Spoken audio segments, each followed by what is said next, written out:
Ahí sí, para que veas, ahí sí les pasaba de todo. Y entrabas y ya no la contabas. Si cada una de las calles en la Ciudad de México tiene un fantasma, tú has hecho como que esa labor de recopilar las historias. ¿Al 2025 se siguen presentando? Sí.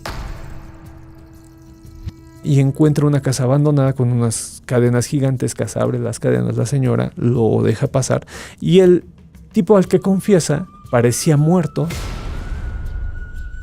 La parte donde mencionas de esos aparecidos en los terremotos, en el terremoto del 85 y en el terremoto del 2017 que afectó la zona central de la República Mexicana, que se aparecían y decían dónde estaba la gente atrapada. Dicen que en edificios empiezan a escuchar gente que pide ayuda o que empiezan a tocar pidiendo ayuda, abren y no hay nadie. Ese es el punto. La cuestión es que Tezcatlipoca es el dios del oculto. O sea, que se aparezca Tezcatlipoca no creo que sea muy buen augurio que digamos. ¿Será quizá que estaba anunciando la llegada de la pandemia? Salgan de sus casas, el cura les dice, bueno, pues si dos ángeles nos están avisando, pues hay que salirnos, ¿no? Y tiembla.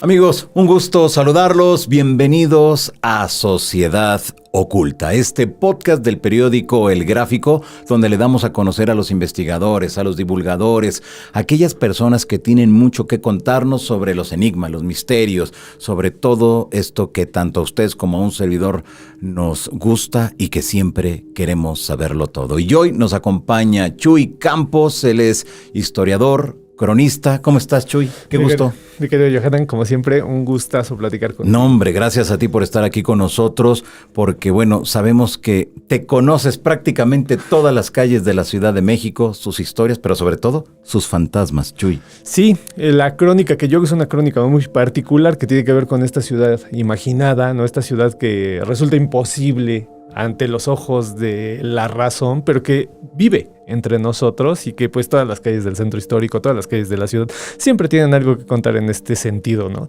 Claro. En ese sentido está muy padre.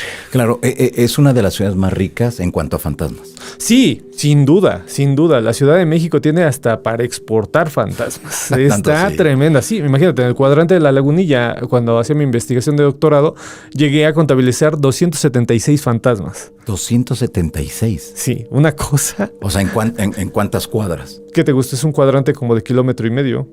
Pero 200 y tantos. Sí, o sea, prácticamente cada casa tenía uno, ¿no? Entonces claro. Era tremendo. También que esto está alimentado por construcciones muy antiguas. Sí, pues ahí justo estaba el convento de Santo Domingo, donde empezaba la Lagunilla, este antiguo barrio de San Sebastián Azcacualco, estaba lleno de presencia dominica, de casas antiguas, de iglesias antiguas.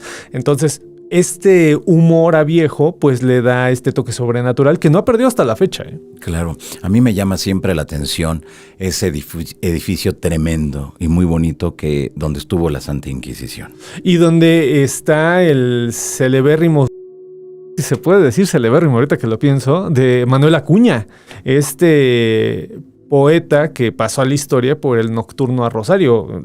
Gente que no le gustan las relaciones tóxicas no lo escuche ni lo lea, pero es tremendísimo, tremendísimo. Y ahí pierde la vida. Él decide quitarse la vida en ese edificio. Y bueno, pues ya después lo vistieron con esta exposición de la Inquisición, que era también tremenda. Gente que entraba y contaba cosas. Claro. Sí, horribles. No, entre que aquellos que entraban ya no salían o aquellos que se quedaban ahí y que les hacían de todo, ¿no? Según las crónicas que dejaron. Aunque había su particularidad. Por ejemplo, la República de Indios, que así se le llama, no es despectivo, sino que era una categoría jurídica, ellos no estaban bajo proceso.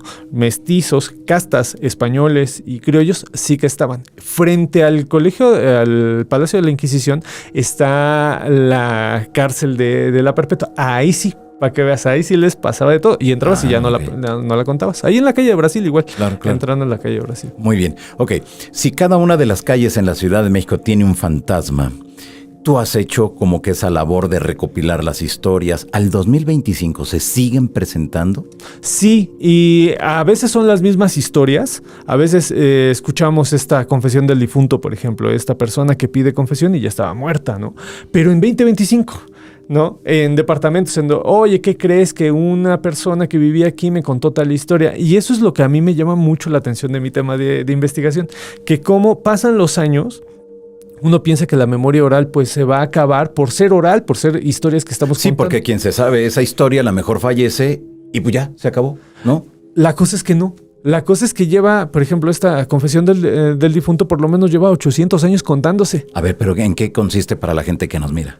En la Ciudad de México, en la calle de Nicaragua y Brasil, que en ese momento pues, era parte de Santo Domingo, estaba la iglesia de Santa Catarina. En esta iglesia, atrás, había una casona abandonada. Esta iglesia la comandaba un curita que para el siglo XVIII era bastante hereje. Le gustaba leer, la ilustración, todo lo que iba en contra de la religión. En una ocasión, a un lado de Palacio Nacional, en la calle de Moneda, estaba jugando tresillo, que eran cartas.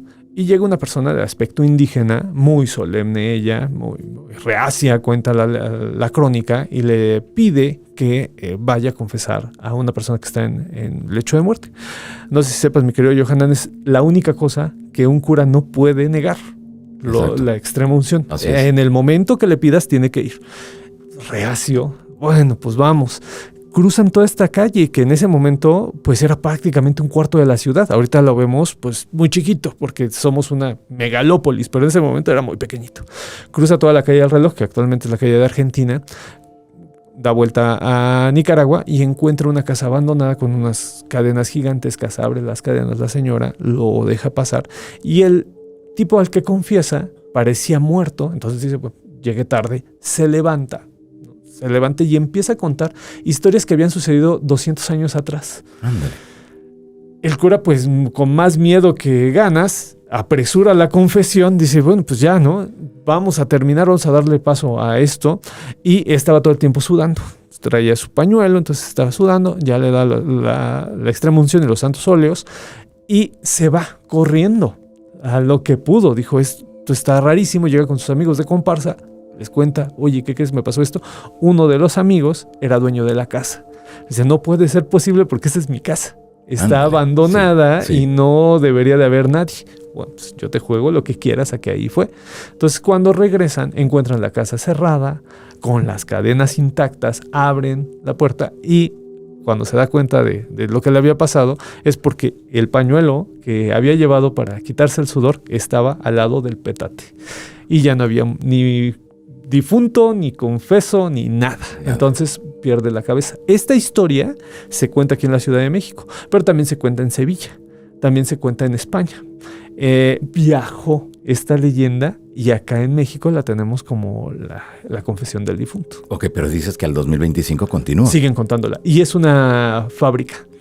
Es una bodega, perdón. Sí, es una bodega. Actualmente. Es una bodega. No debería de tener esta historia, digamos. O sea, no, porque ya son otros tiempos. Son otros tiempos y te siguen contando. Oye, es que ¿qué crees que a un primo le pasó esto? Que eso también es bellísimo de estas historias. Porque yo te la cuento como leyenda, pero la gente te la cuenta como si le hubiera pasado a su tío. No, es que a mi tío le pasó esto y perdió la cabeza. Es exactamente la misma leyenda, pero contada como si le hubiera pasado a un familiar. ¿Cómo se puede explicar ese tipo de situaciones si esto ocurrió siglos atrás? Yo creo que es la persistencia a creer en lo sobrenatural. Hay autores como Walter Bucklet, que yo recomiendo mucho, que dice que uno de los mecanismos de supervivencia animal, en el caso humano, es la unión de historias. Entonces, por eso las religiones, si tú las ves como mecanismos de defensa, son muy eficaces. Cristianos se van a defender entre cristianos, musulmanes entre musulmanes, y así van a preservar la especie. Pues sus historias, sus cuentos también pasa de la misma manera. Como son parte de su mundo, dicen, pues hay que seguirlos contando y hay que seguirlos viviendo, que eso es lo interesante. No solamente los cuentan, sino que realmente los creen y realmente los sienten. Ok, muy bien. Ahora, ¿cómo o en qué momento de tu vida te involucras con los fantasmas? Tú vienes de la antropología, tú vienes de ese proceso donde ya tienes un doctorado, pero ¿en qué momento te involucras con esto cuando no es visto desde la cátedra o desde la ciencia? No es bien visto el que le dé seguimiento al tema de fantasmas, ni los enigmas, ni los misterios. Yo creo que es por mi necesidad de contar historias. Porque al final de cuentas, cuando yo estudio la carrera de historia, cuando empiezo con la licenciatura de historia, yo quería relatar la historia y me encuentro con una ciencia que tiene método comparativo, tiene análisis historiográfico, bibliográfico, fuentes primarias, secundarias, terciarias, toda una técnica en donde yo decía, bueno, ¿y cuándo voy a contar historias? Claro. ¿En qué momento voy a contar sobre la caída del Imperio Romano y todo lo que a mí me llamaba la atención? Y se veía muy mal en la universidad en la que yo estudié, que es la Nacional de Antropología Histórica, te decía, no, eso no se tiene que hacer. Lo que tienes que hacer es pensar en la lucha de clases. Entonces era más complicado. Y en una de esas me quedo pensando que hay algo que trasciende a todas las culturas y es la muerte y la idea del más allá. Entonces ahí fue cuando me decidí. Dije, voy a estudiar fantasmas y aparecidos. La directora de tesis que tuve en la licenciatura, la doctora que me hizo el favor de tomar mi tesis, me dice, bueno, esto es un intelectual a toda luz, pero si tú quieres, adelante. Y fíjate que fue el mayor acierto de mi vida, porque así me aventé la licenciatura, la maestría y el doctorado, y el tema nunca se acaba. Exactamente, y vas a perdurar durante muchos siglos más. Claro. Ahora, mucho se asegura que son en estas casonas, que tienen 2, 3, hasta incluso 4 siglos de antigüedad aquí en la zona centro de la Ciudad de México. Pero, ¿qué sucede con los edificios nuevos, donde también se asegura que hay aparecidos? ¿Qué sucede con las casas nuevas, donde también se refiere que suceden fenómenos anómalos? ¿Cómo se puede explicar eso? Yo creo también en este espíritu de no negar que pasan las cosas, que pues tú también llevas tu humor a estos lugares y también tienes este tipo de percepciones. Hay gente que es mucho más susceptible y eso es comprobable. Sí. A pesar de que podamos decir, no es cierto, no es creíble, es evidente que hay personas que tienen esta pulsión natural hacia lo sobrenatural y les pasan un montón de cosas. No importa tanto el espacio, sino que son estas personas las que de alguna forma tienen este contacto que hay muchas personas como yo no tenemos. Entonces, en mi caso, esa es la fascinación. A mí no me pasa nada, ¿no? Y hay gente que en un ratito ya tiene 5 o 6 visiones, ¿no? Entonces se llevan sus historias y se llevan este humor tan peculiar que decía Paracelso. Paracelso hablaba de que había un humor hacia lo espiritual y pues sí, yo creo que hay muchas personas que tienen este humor. Claro, dentro de tu trabajo me ha llamado mucho la atención la parte donde mencionas de esos aparecidos en los terremotos, en el terremoto del 85 y en el terremoto del 2017 que afectó la zona central de la República Mexicana, que se aparecían y decían dónde estaba la gente atrapada. Sí, porque Tlatelolco, recordemos que es una zona ancestral. Tlatelolco es la hermana gemela de México Tenochtitlan. Está a escasos kilómetros. Incluso cuando Cuauhtémoc iba a pedir ayuda, último momento en donde lo toman preso ahí en Tepito, en la iglesia de la Conchita, es a donde toman preso a Cuauhtémoc, iba hacia Tlatelolco. Tlatelolco era un mercado gigantesco, una ciudad increíble y pues lo ancestral de este lugar también permite que tenga ecos del pasado. No solamente se limita a los terremotos, que efectivamente es lo que más se cuenta actualmente, sino que desde tiempos ancestrales, esta idea, por ejemplo, de la Llorona Yohanan, está muy presente en Tlatelolco, no es tanto en México Tenochtitlan. En el mercado de Tlatelolco, las iguateteos, que son estas diosas que ayudan a salir al sol y combatir la guerra que combate él cada mañana, según la cosmogonía azteca o mexica, estas mujeres se aparecían en el mercado. Sí. Entonces dejaban un pedernal vestido de bebé y esto eran catástrofes en Tlatelolco. ¿Cuándo aparecían eso? Exactamente. Okay. Entonces estas lloronas que nosotros ya después vamos a conocer por los presagios funestos de Moctezuma, sí, ¿no? En donde esta mujer llora, bueno, eran muy comunes en Tlatelolco. Entonces desde ahí pues nos está diciendo que es una zona que tiene mucha oralidad, mucha ancestralidad sobrenatural. Pasa lo del 85 y recordemos que este complejo cultural, este complejo arquitectónico de Mario Pani, pues pensaba en que todo estuviera cerca. La zona de Nonoalco, Tlatelolco tiene esa característica.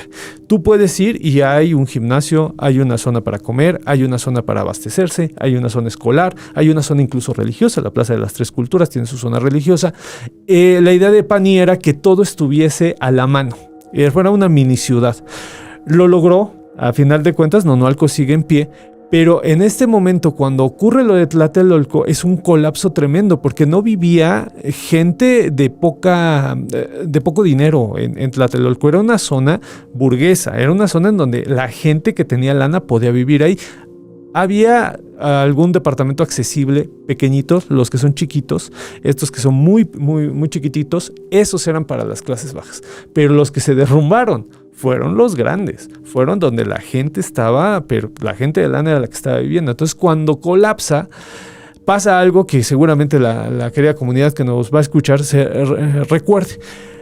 Algo característico en el mexicano, por lo menos en el citadino, es que cuando pasa una catástrofe se empiezan a ayudar.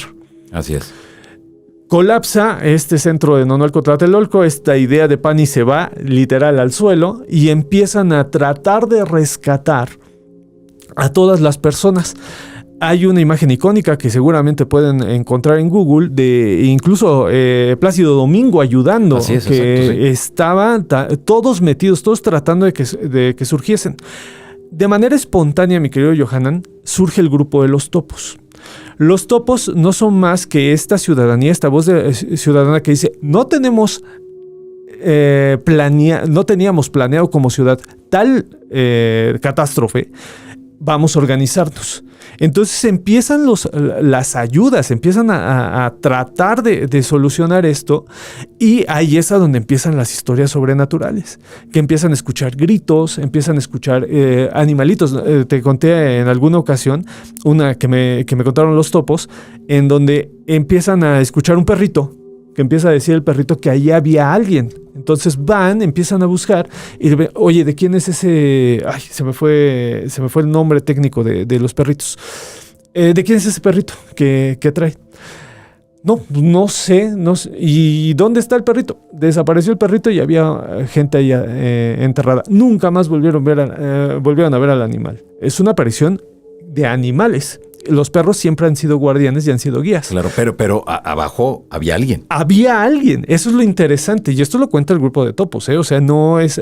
hace algunos años tuve la oportunidad por una amiga de entrevistar a el líder de esta asociación, y pues eso me lo contó de viva voz, ¿no? Que decir, bueno, pues, no sabías cómo había ocurrido, pero ocurrió, ¿no? Empiezan a escucharse gritos, empiezan a escucharse que están tratando como de ayudar, pero cuando llegaban no había nadie, ¿no? Entonces eso está fuertísimo, porque estos relatos son como buena ondita, ¿no? Son relatos en donde este amor ciudadano saca a Tlatelolco adelante. Pero recordemos que en el 68 fue lo contrario. El ejército atacó abiertamente a ciudadanos, principalmente estudiantes, y todavía hay ecos de ese ataque, mi querido Johanan, en la oralidad de Tlatelolco. Ok, ¿qué se escucha o qué se dice? Dicen que en edificios empiezan a escuchar gente que pide ayuda o que empiezan a tocar pidiendo ayuda, abren y no hay nadie, ¿no? En estas pequeñas calzaditas, estos pequeños caminos que tiene Tlatelolco, que son muy bonitos, a veces escuchan que hay gente corriendo, que está pidiendo ayuda, y de la nada desaparecen, no están. O sea, ¿los escuchan y los ven? Sí, vecinos de Tlatelolco cuentan este tipo de situaciones que son tremendas. Te digo, hay dos historias en Tlatelolco, la buena onda y la mala onda. Claro, desde luego. Muy bien, ahora, si esos perritos o esos animales se aparecen, los buscan y de repente pues ya no están, ¿quiere decir que desde ese más allá o desde esas otras realidades nos están mandando ayuda? ¿O cómo interpretas tú la presencia de ellos?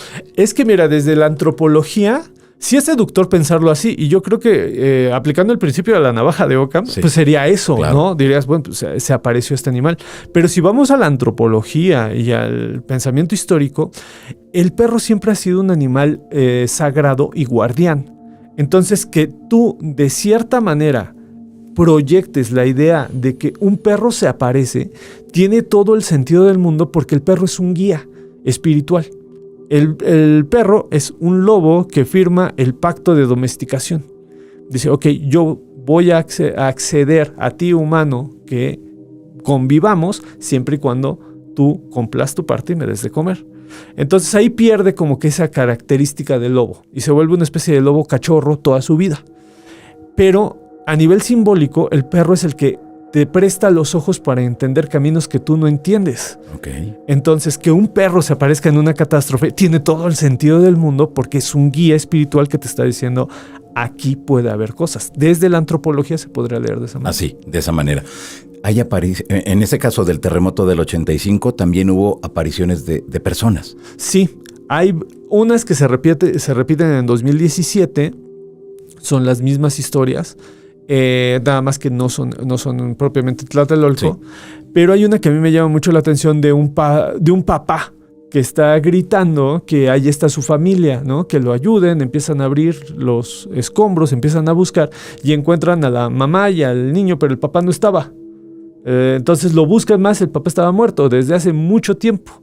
O sea, salva a la familia. Aquí se cumple el rol de familia. El padre es el que tiene, por roles tradicionales, obviamente estoy hablando de roles tradicionales antiguos, se cumple el rol de que el padre tiene que proveer a la familia. Y las apariciones de madres que dicen, aquí está mi hijo, cumplen el rol de que tienen que comprometerse con el bebé. Y hay estas historias en Tlatelolco, ¿no? En este momento de 1985 es tremendo, se dan estas apariciones. Muy bien. Esas apariciones nos ayudan o ayudaron en su momento a encontrar a las personas. Uh-huh. Ya nos mencionaste de este papá que estaba avisando de que su familia estaba ahí. Pero en los demás casos, ¿había ese vínculo familiar o de repente aparecían y decían aquí está, aunque no hubiera esa unión? Sí hay casos externos a la idea de rol familiar, sí, de padre y madre, pero son voces. Ahí no se interpretan como miembros de la familia, sino aquí está, aquí hay tal, y iban y era una voz alterna. Por ejemplo, encuentran a una chica y la voz era masculina, por ejemplo, ¿no? Entonces no encontraban a nadie, decían, ¿y la voz masculina que se escuchaba? No, pues es una chava la que está aquí adentro.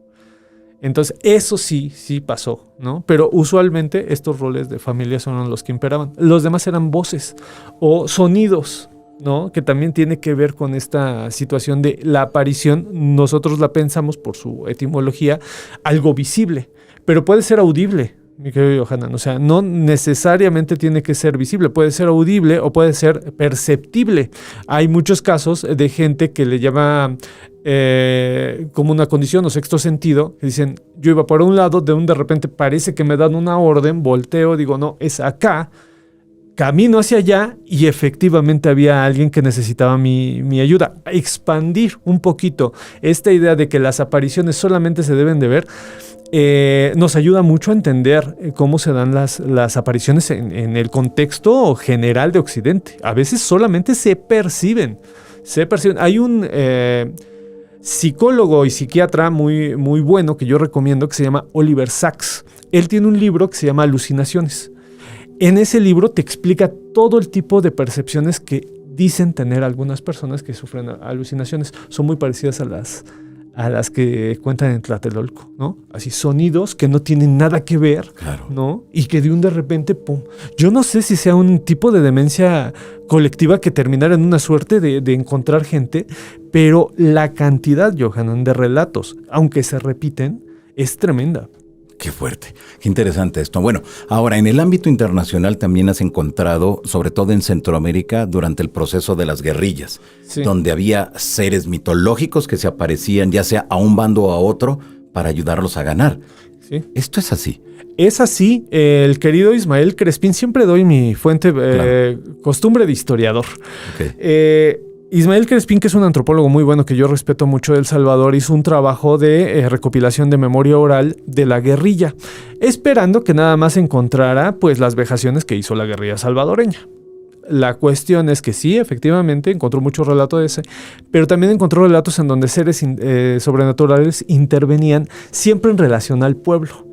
Defendiendo al pueblo. Defendiendo al pueblo. Estamos en el entendido de que es una comunidad agredida. Y esa comunidad, que también pasa en el sureste mexicano, esa comunidad es la que les da de alimentar a los seres sobrenaturales, como por ejemplo a los aluches. Imagínate que transgrediesen a esta comunidad en donde se tiene la creencia de aluches. Pues los aluches van a estar a favor de la comunidad abiertamente. Lo mismo pasa en El Salvador. Hay dos historias que te quiero contar. Una que es muy, muy, muy fuerte. Es una persona que tiene 9 meses de embarazo. Llega el ejército salvadoreño, como tenía costumbre, a destruir todo lo que encontraba. Tienen un plan de huida. Imagínate cómo vivían, que ya tenían su plan de huida. Y este plan requería que cruzaran un monte, un cerro bastante complejo. Y esta mujer, pues, sigue a la comunidad, sube al monte, Pero pues es que ya 9 meses ya no era posible que tuviera pues el tesón de llegar. Simple y sencillamente, físicamente era imposible. La cuestión es que rompen aguas mientras está corriendo. Obviamente, con el paso de la carrera, pues pierde al niño. Sí. Y siente como algo se le cae. Esto lo cuenta Ismael. Insisto mucho en esto. Ismael lo cuenta de mucho mejor manera que yo. Se cae el bebé y ella siente cómo se cae, pero no lo encuentra.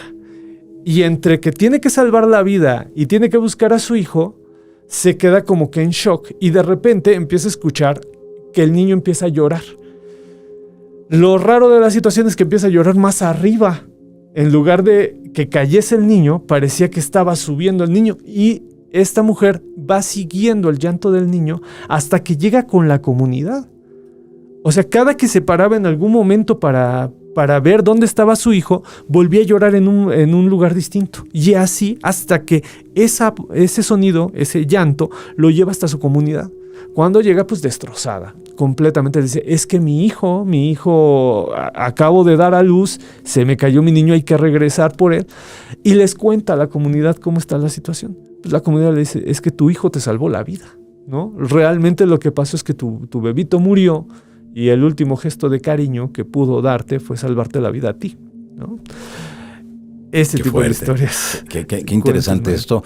Ahora, me llama la atención por qué estos animales o estos seres mitológicos o estos seres que en muchas de las ocasiones son considerados de la fantasía, pero que nos damos cuenta que una sirena o nos damos cuenta que a lo mejor un ser completamente distinto al humano se aparece y corre a la gente que quería hacerle daño a ese pueblo. Sí, y tenemos la otra historia que te quiero contar, que es en fuego abierto entre el ejército salvadoreño y una comunidad salvadoreña.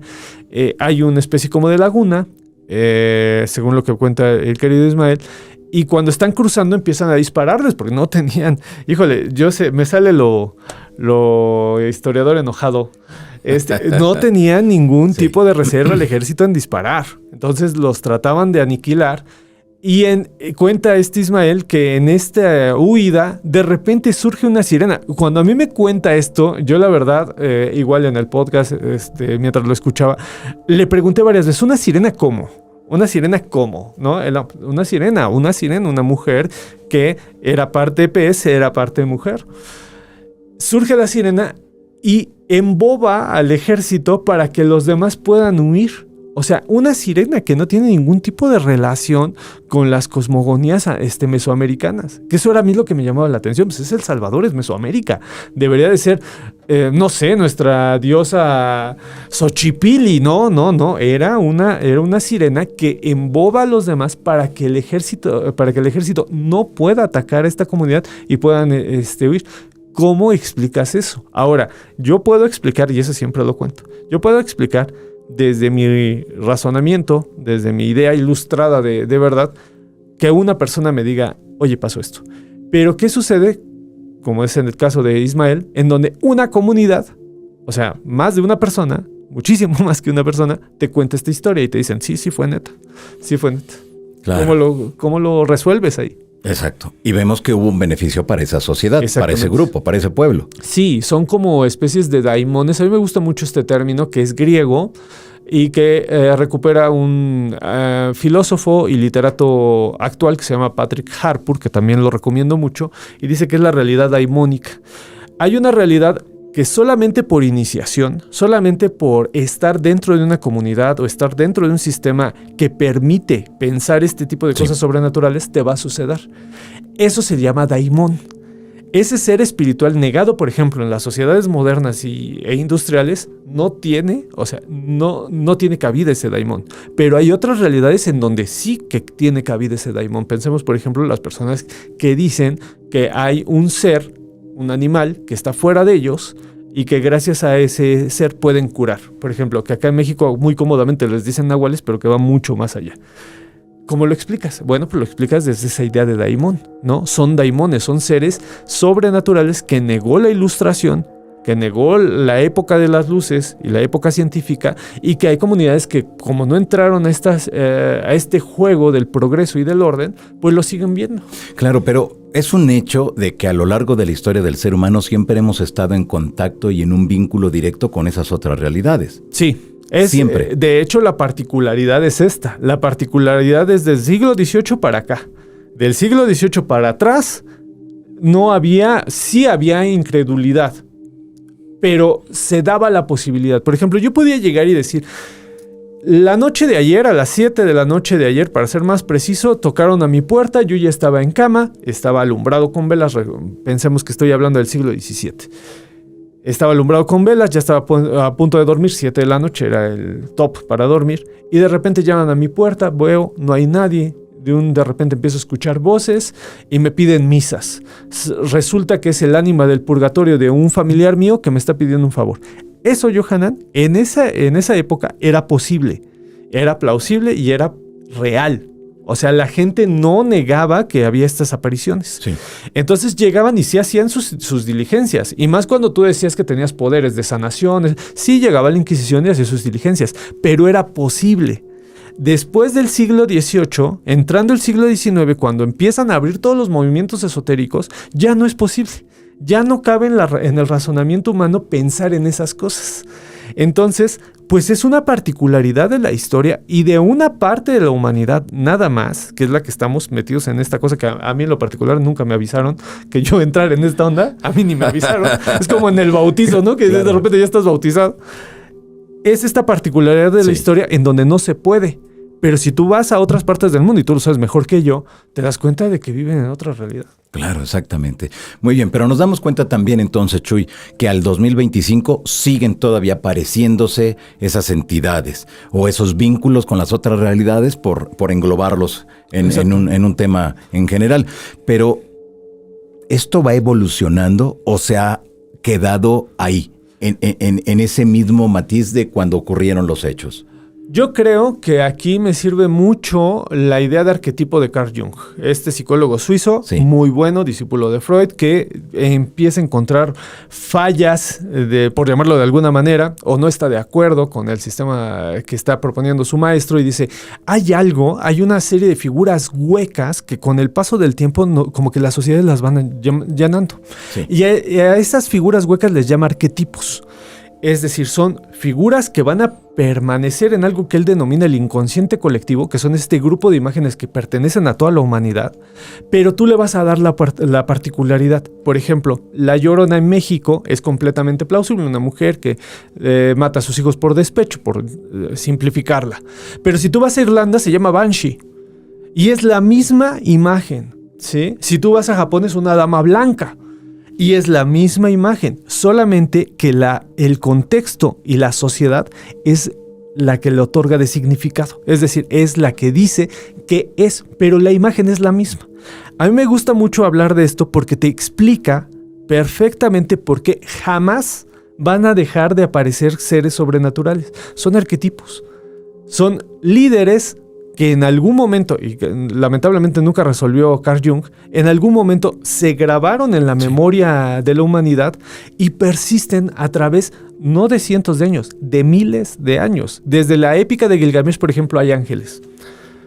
Hace cuántos miles de años se sigue contando la misma historia, ¿no? La historia del diluvio. A mí se me hace increíble cómo pasa en América, en donde supuestamente no hay contacto. Incluso hay teorías en donde se dice que no hay hombre americano. Todas dicen, el hombre pasó por el estrecho de Bering. Otro decía, no, pues pasó por Australia. No, el otro pasó. Pero no había hombre americano. ¿Cómo me explicas que si no hay hombre americano y después en 1492 llegan europeos acá, cómo me explicas que cuentan las mismas historias? Claro. La historia del diluvio la cuentan todos. José de Acosta dice, es la Atlántida, ¿no? Este padre jesuita, encontramos la Atlántida, ¿no? Y el Popol Vuh habla del diluvio, habla de estos gemelos. ¿Cuántas religiones no hay gemelos? Son arquetipos. Nunca se van a acabar, solamente que la sociedad les va a otorgar el sentido. Claro, desde luego. Otra de las historias que a mí me ha volado la cabeza desde niño es el famoso soldado filipino que se apareció ahí en la plancha del Zócalo capitalino y que realmente causó tanta sensación que que ya lo iban a matar, ¿no? En ese momento. También. Por la forma en que venía vestido, lo que aseguraba en ese momento. Y platícanos, de favor, dile a toda la gente en qué consiste esa historia y que está la documentación debidamente. Exactamente. José de Morga, si mal no recuerdo, es el que lo refiere. Imagínense lo bueno que es que la pluma más bonita del siglo XX, que se llamó José Emilio Pacheco, le hizo un cuento. O sea, dijo, a ver, este es para acá. No, yo lo voy a contar mejor. Ocurre en el siglo XVII.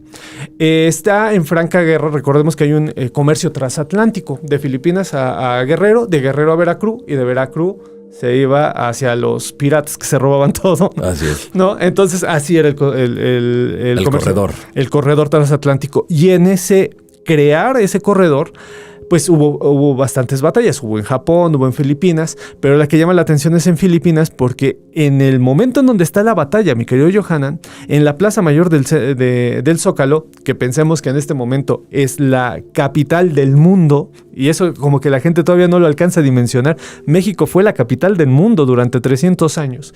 Se aparece un soldado que debería estar en Filipinas peleando con el mismo atuendo, todos... Vamos, o sea, daba el humor de que no sabía dónde estaba y empieza a preguntar, oye, necesito hablar con alguien porque nos están invadiendo. Como es soldado, inmediatamente lo pasan y dicen, oye, aquí está, hay un soldado muy raro que nos está diciendo que nos están invadiendo. ¿Quiénes? Los filipinos. Imagínate, pues cómo llegaron los filipinos y tenían que pasar por Guerrero. Pues vamos a buscarlos. Entonces empiezan a buscarlos y le dice, es que te lo juro, nos están invadiendo, en Filipinas nos están invadiendo. La cuestión es que lo tiran de al loquito y dicen, no, pues ¿sabes qué? Vamos a meterlo al bote como siempre. México tiene esa hermosa tradición, ¿no? De mátalo y después viriguas. Entonces lo metieron para las cárceles justo la de frente de Inquisición, y ahí lo dejan. La cuestión es que 6 meses después, llega la noticia de que efectivamente los estaban invadiendo y que sí, efectivamente filipinos estaban invadiendo sitios de españoles y que perdieron la guerra. Entonces, la situación es esta. ¿Cómo diablos este personaje llegó a la Plaza Mayor y contó la historia en tiempo real? Sí, el viaje a Filipinas era de medio año. ¡Qué fuerte! 6 meses para viajar. Sí, de allá para acá o de aquí para allá. Exactamente. 6 meses. Y si llegabas, Johanan, porque recordemos que en ese momento, no, o sea, nosotros pensamos en esta comodidad del viajero. No, antes un viajero era realmente un aventurero, era alguien de que, a ver si llego, se aventaban en mula, en carruaje, en barco, eran triatlonistas, un viajero. Entonces, 6 meses si llegabas. Si llegabas en 6 meses. ¡Qué fuerte! Ahora, nuevamente te pregunto, ¿cómo se puede explicar que haya viajado un individuo desde la Filipina acá y que haya sido en cuestión pues no sé si de minutos o de días, pero que nos estaba dando la información en tiempo real? No se puede. La cuestión es que no se puede explicar eso. No, porque yo busqué, hay una fuente, se las voy a pasar, seguramente aquí el querido Johanan se las pone en redes. Hay una fuente que la pueden consultar. Como buen historiador, no te puedes fiar a una fuente. Entonces ahí me tienes, Chuy y su toc, buscando. Y sí hay otra, el Diario de Sucesos Notables. Busco en el Diario de Sucesos Notables, muy escueto, pero pone Gregorio, no me acuerdo cómo se llama, pero el apellido, pero es Gregorio. Sí. Pone, hoy en la plaza del centro histórico se apareció un soldado filipino, pone filipino él, diciendo que los estaban invadiendo. Obviamente las autoridades lo apresaron. Hay otra fuente, o sea, yo pensaba que era una locura del padrecito, que igual y decía, bueno, pues en la crónica de Filipinas, pues me puedo aventar mis historias, que no era raro, en donde pues vean a Bernal Díaz de Castillo, ¿no? Cuando cuenta de Pedro de Alvarado, que le ha ganado a cualquier maratonista de la historia. Pedro de Alvarado estaba muy arriba, ¿no? Y brincaba 600 metros y apagaba... Todo un héroe. Sí, no, era tremendo. Un muñeco de acción. Exactamente. Ya se queda... Ok. Y dije, bueno, pues igual es una pavada. ¿Y por qué el otro también lo pone? No hay manera. Yo históricamente no hay manera porque ya hay 2 fuentes. Si fuera una... Lo pones en duda. Lo pongo en duda. Pero ya son 2 y coinciden en las fechas. Entonces sí, es de esas cosas históricas que no puedes explicar, ¿no? Pasa también con esta gran psíquica, Rosalind Haywood, ¿no? En Inglaterra, ¿no? En Estados Unidos. Ella trabajaba para la BBC de Londres y a mí me cuesta contar esto porque no lo creo y a la vez me fascina. Dicen que Rosalind Haywood, que ayudaba a la Interpol a dar con personas desaparecidas, empieza a contar que su esposo viene por tal avenida y que por favor lo vean porque le lleva un encargo. Pero no habían tenido contacto anterior. Entonces la BBC, que no creo que mienta, dice, es que íbamos y efectivamente estaba el señor esperando. ¿Y cómo se contactaron? De repente sentí que la BBC lo tiene documentado, igual que con el soldado filipino. No sé cómo, pero pasó. Qué fuerte. Muy bien, pero son sucesos que han marcado nuestra historia, desde esos enigmas, desde esos misterios. Sí, el México tiene, y Latinoamérica en general, tiene esa pulsión a lo sobrenatural, tiene esa pulsión a todavía ver dioses, ¿no? A pesar de que nos trajeron el cristianismo y este tipo de situaciones, hay personas que aseguran, por ejemplo, que dioses están bailando con los concheros. ¿Cómo dioses? ¿Los dioses antiguos? Sí, los dioses antiguos. ¿De las culturas, o sea, de los aztecas? En la calle de Seminario, sí, frente a Templo Mayor, este museo de Templo Mayor, que si no han ido es imperdible, tienen que ir. Contaban que estaba bailando Tezcatlipoca, que estaban los concheros, es un relato de concheros muy bonito, estaban bailando, estaban haciendo sus danzas, y resulta que entre ellos ven una persona súper ataviada, muy imponente, y dicen, oye, ¿de dónde salió? ¿Quién es? ¿Quién es? ¿Por qué se ve tan bien? ¿Por qué el atuendo es tan real? Dicen que era un dios que de repente se desapareció y que estaba bailando con ellos. Ahora, híjole, en esta calle de Seminario estaban las casas de Negridas, que es el templo a Tezcatlipoca.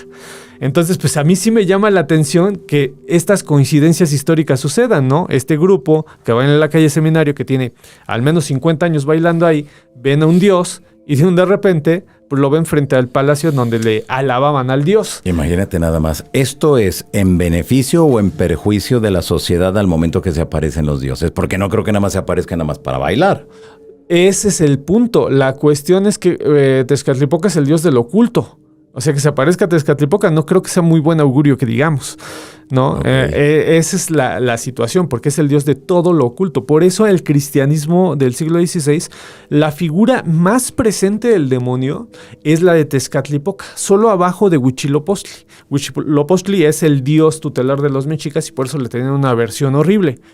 Pero el que comparaban con Satanás dentro de su cosmovisión contra todo lo malo era Tezcatlipoca. Entonces, si persistiera este relato, tendría que ser malo. Tendría que ser un relato de catástrofe. ¿Eso en qué año ocurrió? Ay, mi querido Johanan, yo creo que fue por ahí del 2019, 2020 que me contaron esa historia. En ese momento tenía mucho contacto con ellos, platicaba mucho con los concheros. Me llamaba la atención cómo sobrevivían estos bailes, ¿no? Todavía no llego a creer en su totalidad que sean bailes prehispánicos. Yo les digo que es zumba prehispánico, ¿no? Entonces yo estaba como que buscando cómo diablos sobrevive esta danza, ¿no? Hay lugares como Michoacán, que son mucho más perceptibles. Dices, ok, va por acá. En el centro histórico es muy complicado. Y platicaba mucho con ellos y fue cuando me contaron esto, ¿no? De que veían a este dios también todo ataviado de negro, ¿no? Con un jaguar. O sea, todos los elementos de que Alfonso Caso en el Libro del Sol refiere a Tezcatlipoca, todos los traía. Así tal cual. Todos los traía. ¿Será quizá que estaba anunciando la llegada de la pandemia? Ay, no sé, hermano. Digo, no lo sé. O sea, porque me llama la atención que si se aparece y con estas características que nos das y luego llega la pandemia, sería como dándoles quizá esa interpretación. Me acabas de dejar en blanco porque nunca lo había ligado. Ahí está, querida comunidad del ojo del investigador. Yo nunca lo había ligado en ese sentido. Pudiera ser, ¿no? O sea, ahorita que lo dices en voz alta, sí se podría pensar en ese sentido, ¿eh? Porque sí hay seres sobrenaturales que vaticinan catástrofes. Los más comunes, y que yo no sé a qué mente perversa se le ocurrió hacer los bonitos, son los ángeles, ¿no? Los ángeles, dentro de las tradiciones hebraicas y cristianas, cada que se aparece un ángel... Hay problemas. Hay problemas, mano. ¿No? Siempre son catástrofes, siempre son... Aquí en Sonora en 1905 me llama la atención porque también fue una alucinación, si lo quieres ver, colectiva. Sí. 1905 se aparece un ángel en una comunidad de Sonora y les dice que va a haber un terremoto. Pero el ángel así como lo pintan en las iglesias, o sea... Con ángeles, con alas. Exacto, vestido de romano, este tipo, así. Plumas de pollo. Exacto. Así tal cual. Lo ven y dicen, se apareció un ángel, una comunidad entera. Y dicen que va a haber un terremoto. O sea, ¿pero cómo bajaron? Bajaron, exacto. ¿Uno o varios? Son dos. Bajaron 2 ángeles. Exacto. En el depositorio Antonio Vanegas Arroyo, querida comunidad, si lo quieren buscar, está abierto ese texto, porque lo hizo Antonio Vanegas Arroyo. Si lo quieren checar, ¿no? Si dicen, el Chuy es rechismoso, pues sí, pero tienen fuentes, ¿no? Ok. Están los dos, bajan y les dicen, oye, ¿sabes qué? Esto va a estar terrible. Salgan de sus casas, el cura les dice, bueno, pues si 2 ángeles nos están avisando, pues hay que salirnos, ¿no? Y tiembla.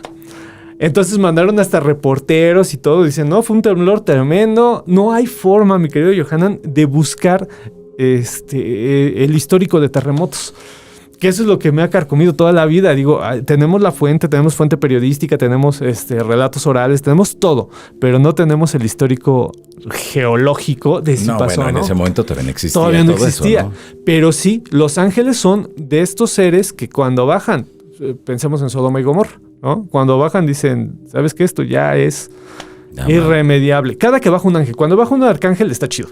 Okay. ¿No? Los arcángeles son mensajes, pero los ángeles son dice el jefe que ya, se acabó esto. Se acabó. Ok, muy bien. A ver, en este caso de Sonora y para usted que nos mira en estos momentos, son historias que han sucedido, pero en que han quedado ahí, ocultas, que ya nadie las comenta.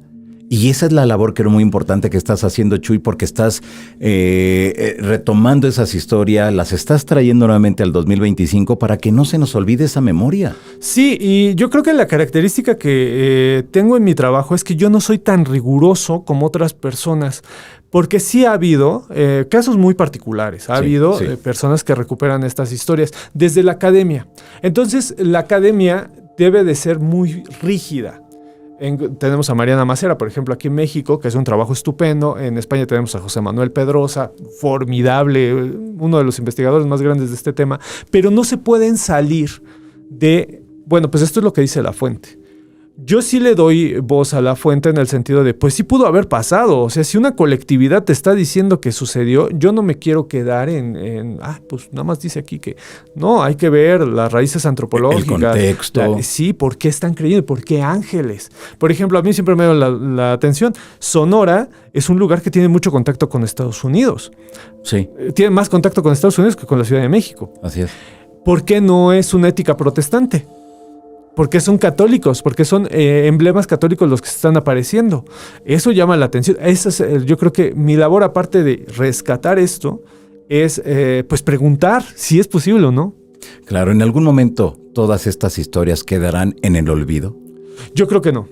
Yo creo que no. Si hay algo que nos ha enseñado la humanidad es que creo que inconscientemente, porque no sé si lo tengamos muy consciente, pero sabemos que si hay algo que trasciende a nosotros son nuestros cuentos. El primero en darse cuenta es Gilgamesh. La épica de Gilgamesh, hay una parte en donde le dice a Enkidu, que amo a Enkidu. Enkidu es un hombre salvaje que le enseña a Gilgamesh ciertas artes. Le dice Enkidu a Gilgamesh, pues tú estás buscando la inmortalidad. Si alguien escribe sobre ti, te vas a volver inmortal porque te vamos a recordar. Pues eso pasó hace 4,400 años y seguimos platicando en un podcast en el 2025 de Gilgamesh. Claro, exacto. Es impresionante cómo sobreviven los cuentos. Muy bien. Hay historias que en el ámbito tecnológico no sé si hayan sucedido como tal o sean inventadas, pero nos damos cuenta que los temas más fuertes para plataformas tan importantes como Spotify o YouTube es esto, precisamente este tipo de historias, ese vínculo con esas otras realidades que siempre y a lo largo de la historia nos han maravillado. Y que necesitamos, por muy negados que estemos, por muy metidos en que no, yo soy científico, yo creo solamente en estas situaciones comprobables, les puedo asegurar que cualquier persona que mira a los ojos a la muerte, en ese momento se le olvida todo el cientificismo del planeta y lo primero que va a decir es una especie de papá, ayúdame, que tiene que ver con Dios, ¿no? Una especie de mamá, ayúdame, que tiene que ver con la Virgen o con cualquier arquetipo que le represente hombre o mujer. Es inherente al ser humano, y eso es lo que dice Walter Bucklet, es inherente al ser humano creer en lo sobrenatural. Entonces, por eso, también hay otra persona que se llama Desmond Morris, que recomiendo mucho, que le llama el complejo de la paradoja de la autoridad sagrada.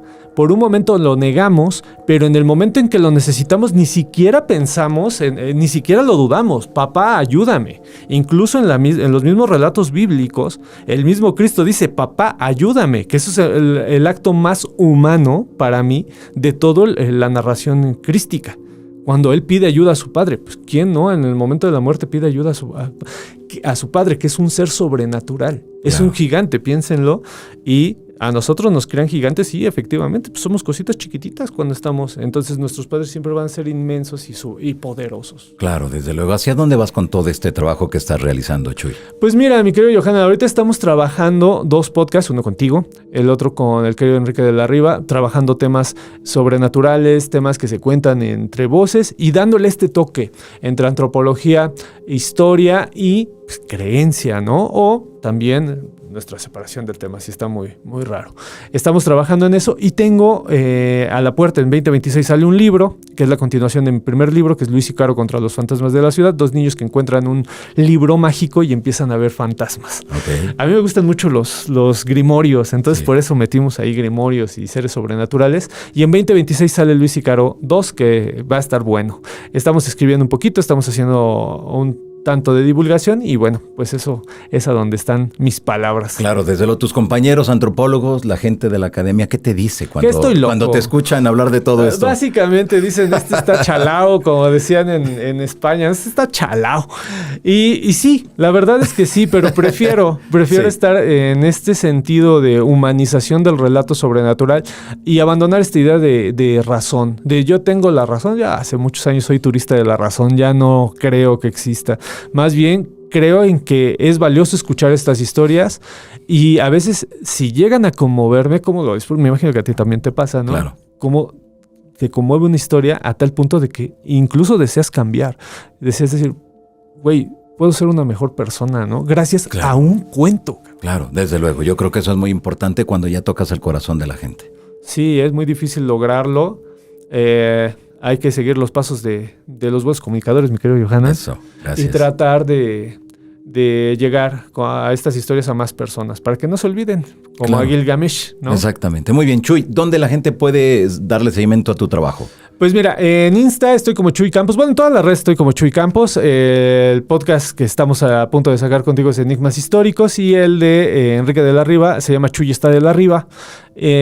Los van a encontrar en las plataformas como YouTube, TikTok, todo este tipo de redes sociales, ahí vamos a estar. Así que bueno, pues los espero la próxima semana. Sociedad Oculta, aquí en el periódico El Gráfico. Y no se olvide, de favor, no olvide que todos los domingos publicamos a doble página la columna Enigmas, que desde hace 17 años lo ha acompañado y le ha informado referente a los misterios, los enigmas y todo lo que implican estos grandes temas. Mi nombre, Johanan Díaz Vargas. Los espero aquí en un próximo episodio de Sociedad Oculta. Hasta entonces.